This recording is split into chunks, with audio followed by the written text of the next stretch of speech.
एक well balanced team का balanced होना shows a balanced mindset. Why India performed so well? उन्होंने New Zealand को हराया, ऑस्ट्रेलिया को हराया, उन्होंने तमाम अपने ओपोनेंट्स को हराया। पाकिस्तान को तो आराम से हरा देते हैं। मेंटल वॉरफेयर इंडिया का बहुत अच्छा है, उनकी मेंटल टफनेस बहुत अच्छी है, उनके साथ कोचेज हैं, हमारी टीम के साथ कोचेज भी नहीं हैं, उनके साथ मेंटल कोचेज हैं, उनके साथ साइकोलॉजिस्ट हैं, काउंसलर्स हैं जो कि उनकी मेंटल टफनेस पे और मेंटल परफॉर्मेंस पे काम करते हैं। हमारे पास वो नहीं है। उनकी टीम एज टीम खेलती है, डाइटेशंस हैं। हाँ, उनकी टीम एज टीम्स खेलती है। हमारी टीम जो है सिंगल प्लेयर खेलती है कि मैं इतना स्कोर कर लूँ, बाकी तूने जो करना है तो कर या ना कर। इंडियन सिलेक्शन बोर्ड को आप देखें कि उन्होंने कैसी टीम तैयार की है, एक के बाद एक के बाद एक के बाद एक। 7वें नंबर पे केएल राहुल आ रहा है बैटिंग करने के लिए। इमेजिन जो इसने शुरू में ओपनिंग की है इंडिया के लिए। इसमें टीम का कोई कसूर नहीं था। इसमें जिन सिलेक्शन बहुत, उसमें बहुत फैक्टर्स आते हैं। जीत को कुछ इस तरह से डिफाइन किया जाता है कि जीत है few simple disciplines practised every day. कुछ सिंपल डिसिप्लिन्स है जो आप रोज़ाना के तौर पे प्रैक्टिस करें, डिलिबरेट प्रैक्टिस करें, तो आप जीत जाते हैं। अस्सलाम वालेकुम व्यूअर्स, 2025 चैम्पियंस ट्रॉफ़ी का फाइनल इंडिया और न्यूजीलैंड के बीच खेला गया और आपने देखा कि इंडिया इस दफ़ा तमाम अपने मैचेस अनबीटेबल रहा तमाम मैचेस में, और फाइनल में उसने न्यूजीलैंड को शिकस्त दी और 2025 का चैम्पियंस ट्रॉफ़ी चैम्पियन बन गया।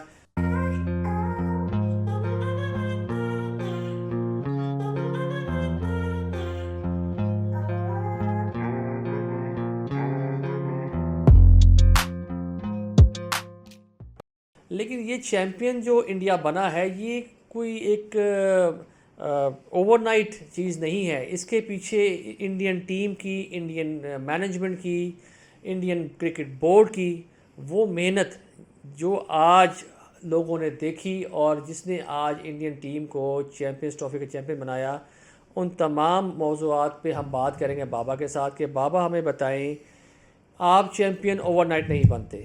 आप चैम्पियन बनने के लिए बहुत से मरहलों से गुजरते हैं, बहुत से मामलात आपने ठीक करने होते हैं, और इन तमाम मामलात के बारे में, इन तमाम मरहलों के बारे में आप हमें बताएं कि आखिर इंडिया ने कैसे मैनेज किया कि पूरे टूर्नामेंट में अनबीटेबल रहा और फाइनल में भी अपनी नर्व्स की वजह से वो मैच जीता और they proved it, they are the best cricket team in the world at the moment.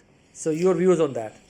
देखिए जी, सबसे पहले तो मैं बहुत मुबारकबाद देना चाहूँगा इंडियन क्रिकेट टीम को कि वो चैम्पियंस ट्रॉफी जीत गए हैं। हाँ जी, और उनकी पार्टीज तो चल रही होंगी। So they prove to be a better team this time. हाँ, they prove to be a better team this time. देखिए, हम जब ये इस बात को समझते हैं हार और जीत की, तो हमें पहले हार और जीत की फ़िलासफ़ी समझ लेनी चाहिए। हार और जीत होती क्या है? जीत को कुछ इस तरह से डिफ़ाइन किया जाता है कि जीत है few simple disciplines practised every day. कुछ सिंपल डिसिप्लिन्स है जो आप रोज़ाना के तौर पे प्रैक्टिस करें, डिलिबरेट प्रैक्टिस करें, तो आप जीत जाते हैं। और जो हार है उसकी डेफिनेशन है कुछ few errors in judgement repeated every day, कि हमारे कुछ एरर्स इन जजमेंट होते हैं जो हम रोज़ाना रिपीट करते हैं और हम हार जाते हैं। जब हम देखें तो अगर हम स्टेटिस्टिकली देखें या अगर हम थोड़ा सा टेक्निकली स्टडी करें तो इंडिया की जो जीत थी इस बार, that was mainly because of two reasons, only two reasons mainly. Number one, उनकी बहुत वेल बैलेंस टीम थी, इसमें कोई शक नहीं है। उनके सारे प्लेयर्स जो थे वो गेम चेंजर्स थे। और नंबर टू पे जो चीज़ आती है वो है माइंडसेट। अच्छा, एक वेल बैलेंस्ड टीम का बैलेंस्ड होना शोज अ बैलेंस्ड माइंडसेट। अच्छा, दो किस्म के माइंडसेट होते हैं। एक माइंडसेट होता है एज अ टीम, जब आप सिनर्जाइज करके खेलते हैं, एज अ टीम परफॉर्म करते हैं और आप अपने मुल्क को क्योंकि रिप्रेजेंट कर रहे होते हैं, तो आप अपने इंडिविजुअल स्कोर्स और अपनी इंडिविजुअल अचीवमेंट्स को साइड पे रख के प्लेयर्स को एज अ टीम साथ लेके चलते हैं, क्योंकि आपने जीतना होता है, अपना बोर्ड हाई नहीं करना होता। दूसरी चीज़, जब हम देखते हैं कि इंडिया का ऐसा माइंडसेट क्यों है, तो इसके पीछे भी एक बहुत बड़ी लाइन है रीजंस की कि उनका ऐसा माइंडसेट क्यों है। ऑन द कॉन्ट्री, जब हम पाकिस्तान की टीम को देखते हैं तो हमें यह नज़र आता है कि हम लोग जीतने के लिए गए ही नहीं थे। हमारी देखिए, दुनिया में जब आप किसी का भी अंदाज़ा लगाते हैं या किसी को भी इन्फ्लुएंस करते हैं तो इसमें साइकोलॉजिकल वॉरफेयर का बड़ा ताल्लुक होता है। साइकोलॉजिकल वॉरफेयर क्या होता है? साइकोलॉजिकल वॉरफेयर होता है winning battles without fighting, physically fighting. वो कहते हैं किसी को उंगली लगाए बगैर आप जीत जाए। और किसी को, और मेंटल वॉरफेयर की मास्टरी के सिर्फ 3 टूल्स होते हैं। नंबर 1 होती है वर्बल परसुएशन, जिसको हम ज़बानी तरगीब कहते हैं, जो ज़बानी कलामी बात करते हैं। दूसरी होती है बॉडी लैंग्वेज, और तीसरी होती है टोनैलिटी ऑफ वॉइस। ये 3 चीज़ें होती हैं जिससे आप इन्फ्लुएंस करते हैं, आप साइकोलॉजिकल वॉरफेयर जीतते हैं या हारते हैं। आप अगर थोड़ा सा रेट्रोस्पेक्टिवली सोचें तो अगर आप देखें, मोहम्मद अली हमारे बड़े ज़बरदस्त बॉक्सर हुआ करते थे, और वो किसी भी ओपोनेंट को हराने से पहले ही कई दिन पहले हरा देते थे, क्योंकि वो उसके साथ इतना उसके दिमाग के साथ खेलते थे, उसको ऐसी ऐसी बातें बताते थे और उनको वो कॉन्सिक्वेंसेस बताते थे कि जो उसके साथ होने वाला है उस मैच के बाद, तो वो उनको वो तकलीफ पहले ही लिव करवाते थे, और उनके साइकोलॉजी के साथ इतना खेलते थे कि वो उनकी स्किन के अंदर तक घुस जाते थे, उनके दिमाग में घुस जाते थे। जो उनके अगेंस्ट फाइट करते थे वो अपने इंटरव्यूज़ में आज बताते हैं कि हम कितने कितने हफ्ते सो नहीं सकते थे, कि हमें ये होता था, खौफज़दा रहते थे। ये साइकोलॉजिकल वॉरफेयर है। बॉडी लैंग्वेज, जब आप मैदान में उतरते हैं, जब आप मैदान में उतरते हैं, एक एग्जामिनेशन रूम में अगर 10 स्टूडेंट्स वॉक इन करें तो एग्जामिनर बड़े अच्छे तरीके से बता सकता है कि किसकी तैयारी है, किसकी नहीं है। तो जो बॉडी लैंग्वेज होती है बड़ा कुछ शो करती है। दूसरी चीज़, जब हम देखते हैं तो हम अपनी टीम की सिलेक्शन को देखते हैं, तो हमारी टीम को सिलेक्ट इस तरह से किया गया था, उसको बनाया इसी तरीके से गया था कि खुदा ना खास्ता कहीं जीत ना आना। हाँ, नहीं, हम अपनी टीम की तो आज बात नहीं करेंगे, वो तो अभी आई थिंक कि हमारा वेस्ट ऑफ टाइम ही होगा कि हम उनके बारे में बात करें। जो उन्होंने कर दिया, they need to go back and think over it. But all I want to talk about today is why India perform so well. उन्होंने न्यूजीलैंड को हराया, ऑस्ट्रेलिया को हराया, उन्होंने तमाम अपने ओपोनेंट्स को हराया। पाकिस्तान को तो आराम से हरा देते हैं।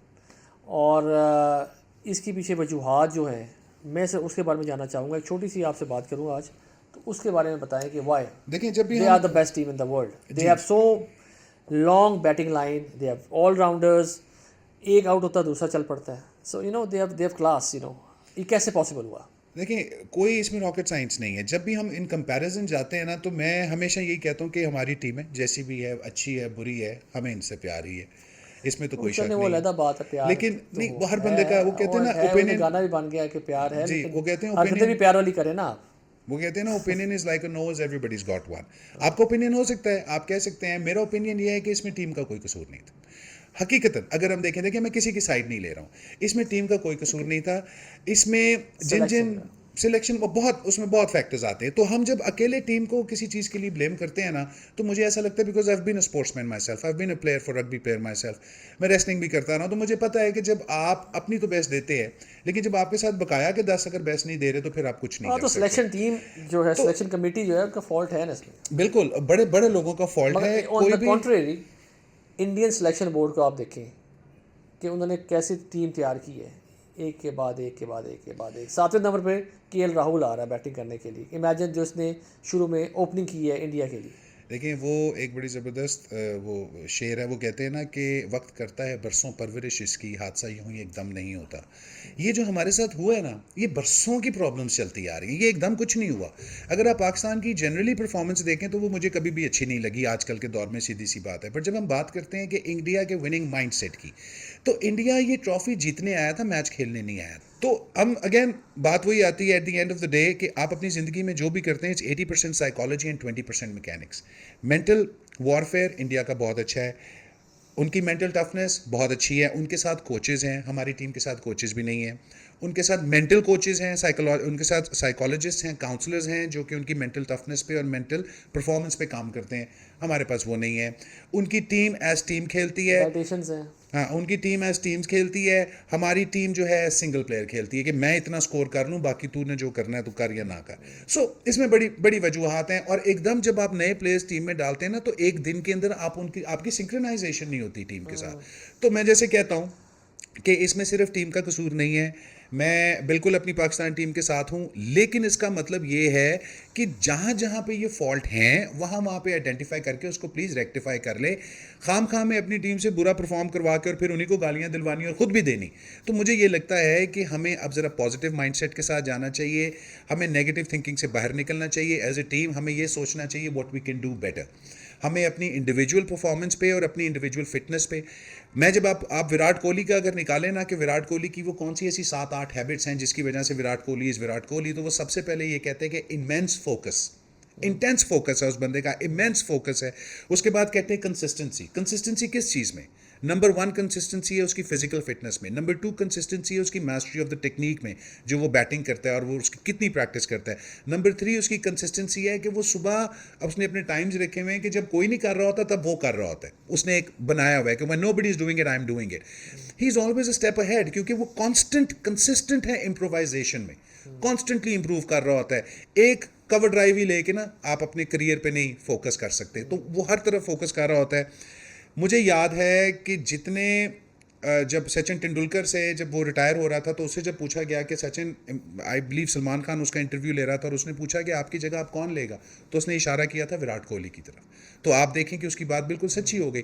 तो उसको ये पता किस तरह था, उसकी रूटीन्स देख के, उसकी हैबिट्स देख के। राइट व्यूअर्स, बाबा ने बड़ी डिटेल से आज बताया कि इंडिया टीम ये जो चैंपियंस ट्रॉफी जीती है ये क्यों जीती है। They had all the best things, they had all the best combinations, they did everything well, और at the end of the day what matters is they played as a team and they won the Champions Trophy, and I hope Pakistan will learn something from it, and psychologically fit होना चाहिए आपको, mentally fit होना चाहिए, आपकी diet अच्छी होनी चाहिए, you need best coaches and obviously you need somebody you can trust on। आपका बोर्ड आपको अच्छी सहूलतें दे और obviously आप उनको फिर आगे लेके चलें। इंशाल्लाह ताला हम आपसे अगले शो में दोबारा मुलाकात करेंगे एक अच्छे नए टॉपिक के साथ। तब तक अपना बहुत ख्याल रखिएगा। अल्लाह हाफिज़।